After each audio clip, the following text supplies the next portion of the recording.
안녕하십니까, 천국순례자입니다. 요즘 국내의 정세를 보면 답답하기 그지없습니다. 굳이 교회 안이 아니어도 교회 밖을 보면 탈출구를 찾기가 어렵지요.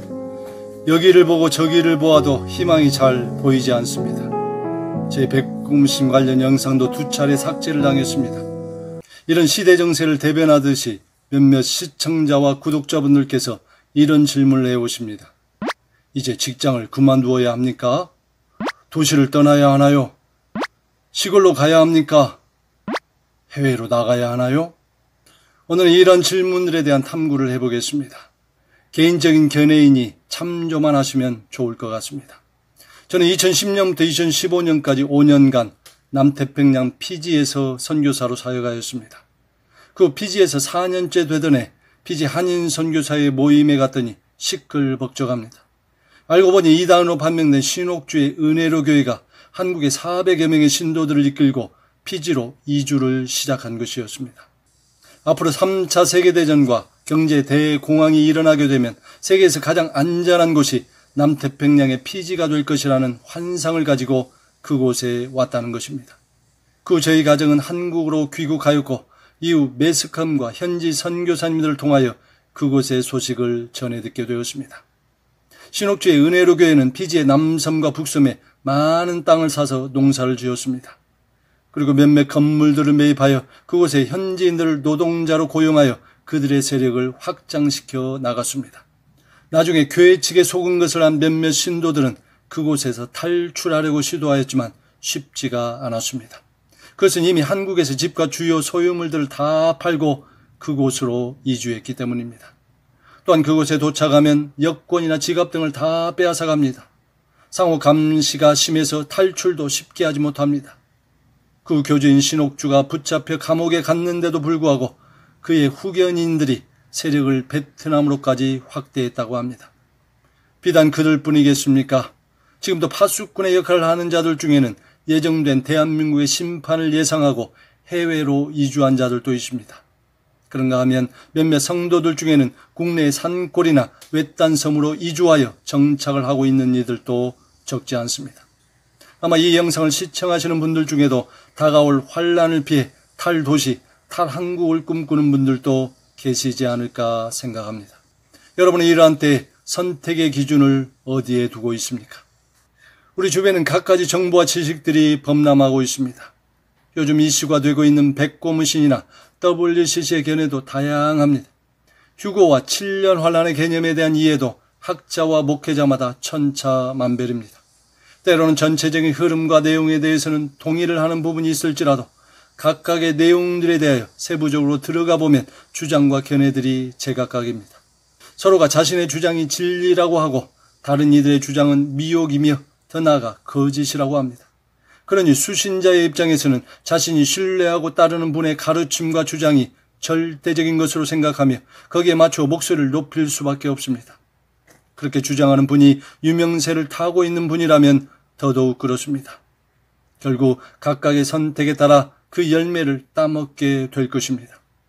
불완전한 인생인지라 그 열매가 썩은 과일인지 상한 과일인지 튼실한 과일인지는 온전히 분별하기는 쉽지 않습니다. 결국 이 땅에서 주님과의 깊은 교제나 아니면 이 세상을 떠나 주님 품에 안길 때에야 그 열매의 진위 여부를 알게 될 것입니다. 이런 정보와 외침의 홍수 속에서 올바른 선택이 대단히 중요한데요. 여기서는 마지막 때에 대한 각각의 견해를 취하는 자들을 위하여 도피처와 관련하여 몇 가지 대안을 생각해 보도록 하겠습니다. 여러분도 잘 알다시피 데살로니가전서는 공중강림, 휴거에 대한 명백한 구절이 있는 본문입니다. 데살로니가전서 4장 17절에 구름 속으로 끌어올려 공중에서 주를 영접하게 하시리니 라는 말씀이 있죠.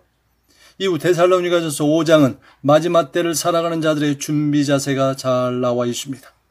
특히 데살로니가전서 5장 12절부터 15절은 사람과의 관계에서 준비 자세에 대해서 설명하고 있고 데살로니가전서 5장 16절부터 22절은 하나님과의 관계에서 준비 자세가 기록되어 있습니다. 하나님과의 관계에서 준비 자세에는 7가지 내용이 포함되어 있는데요. 우리가 잘 아는 내용입니다. 항상 기뻐하라. 쉬지 말고 기도하라. 범사에 감사하라.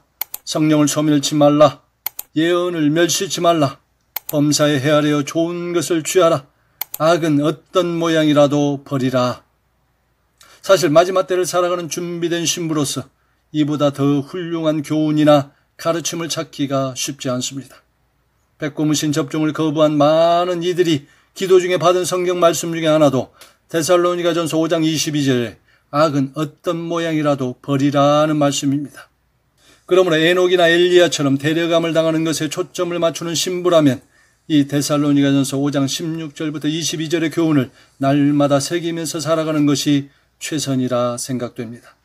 이런 점에서 데살로니가전서 5장은 거룩한 신부들을 위한 도피처가 되는 말씀임에 분명합니다. 다음으로 자신의 신앙이 성숙하지 못해 7년 환란에 남는다고 생각하는 자들이 있습니다. 또한 7년 환란 통과서를 주장하는 자들도 있습니다. 이들에 대한 도피처입니다. 성경에는 환란을 통과한다는 구절도 적지 않기에 그들의 가르침을 무조건 배척할 수는 없습니다. 그런데 휴거의 관점에서 7년 환란을 바라보면 참으로 무시무시하고 견디기가 쉽지 않은 상황이 전개될 것으로 보입니다. 7년 환란에 도처에서 쏟아지는 각종 재앙과 재난은 여름날의 폭우처럼 한치 앞도 알 수 없을 상황으로 전개가 될 것입니다. 그러므로 7년 환란을 통과하는 자들이 가져야 할 최선의 자세 중에 하나는 순교신앙입니다. 말세신앙을 넘어서 순교신앙을 가져야만이 주님을 끝까지 부인하지 않고 신앙의 도를 지킬 수가 있을 것입니다. 이 순교신앙은 본인의 의지대로만 되지 않기에 평소에 금식이나 절제 등의 자기 부인의 삶을 통하여 이때를 대비하는 것이 필요합니다. 지금 백고무신 시대에도 감시와 압박이 거세지고 있습니다. 제가 선교사로 섬겼던 피지에서 전해오는 소식은 이제 백고무신을 거부하면 교사나 공무원 직책에서 강제 퇴직의 절차를 밟는다고 합니다. 지금도 백고무신을 맹신하고 있는 시청자 여러분, 아직도 그것의 정체를 모르시겠습니까? 본격적인 7년 환란 때는 이것과는 비교도 하지 못할 핍박이 가해질 것입니다. 그러므로 지금부터 스스로 생존할 수 있는 비법을 습득해야 합니다. 장기간 보관하여 먹을 수 있는 비상식량의 비축, 집안에서 채소 등을 키워 재배하는 방법의 습득, 의식주 생활의 절제 습관 등도 미리미리 갖추는 것이 필요합니다. 그리고 혹시라도 본인들이 인지하지 못한 휴거의 사건이 발생하게 되면 이전에 올렸던 남겨진 자들의 20가지 행동지침 내용에서 소개한 것과 같은 거주하는 집과 대도시를 떠나 마지막 생존 전략을 펼치는 것도 필요하다 하겠습니다. 멸망으로 나아가는 남한국 유다의 모습을 보면서 우리 하나님은 예레미야 선지자를 통하여 이렇게 말씀하셨습니다. 내가 또 너희 위에 파수꾼을 세웠으니 나팔 소리를 들으라 하나 그들의 대답이 우리는 듣지 않겠노라 하였도다. 그러므로 너희 나라들아 들으라. 무리들아 그들이 당할 일을 알라. 땅이여 들으라. 내가 이 백성에게 재앙을 내리리니 이것이 그들의 생각의 결과라. 생각의 결과라. 여기저기 파수꾼의 나팔 소리와 함께 우리 주님의 심판과 재앙의 북소리도 도처에서 들려오고 있습니다. 회복을 기대하며 수년 내에 부흥을 외치는 자들도 적지 않지만 작금의 시대는 재앙의 소리가 더 큰 울림으로 다가옵니다. 그것은 이 시대, 이 땅에 살고 있는 우리 인생들의 생각이 악하기 때문입니다. 노아 시대의 모습이 소개된 창세기 6장 5절에서도 여호와께서 사람의 죄악이 세상에 가득함과 그의 마음으로 생각하는 모든 계획이 항상 악할 뿐임을 보시고 라고 했습니다. 결국 우리 도처에서 보고 있는 부정과 부패, 불의함과 타락, 죄와 악의 모든 모양은 사람들의 생각에서 비롯된 것입니다. 그러므로 그 악한 생각이 가득한 이 세상은 하나님의 최종 심판을 피할 수 없는 것입니다. 여러분, 들리지 않습니까?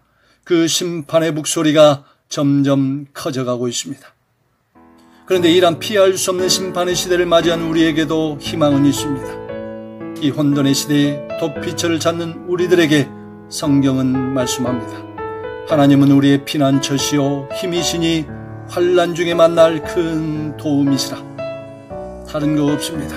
주 하나님이 우리의 피난처이십니다. 성도 여러분, 주 예수님의 재림이 가까이 오는 이때에 부디 영원하고 안전한 피난처이신 우리 주님 안에 머물면서 그 어떤 곤고한 상황에서도 온전한 도우심과 보호를 받는 여러분 모두가 되시기를 기원합니다. 할렐루야.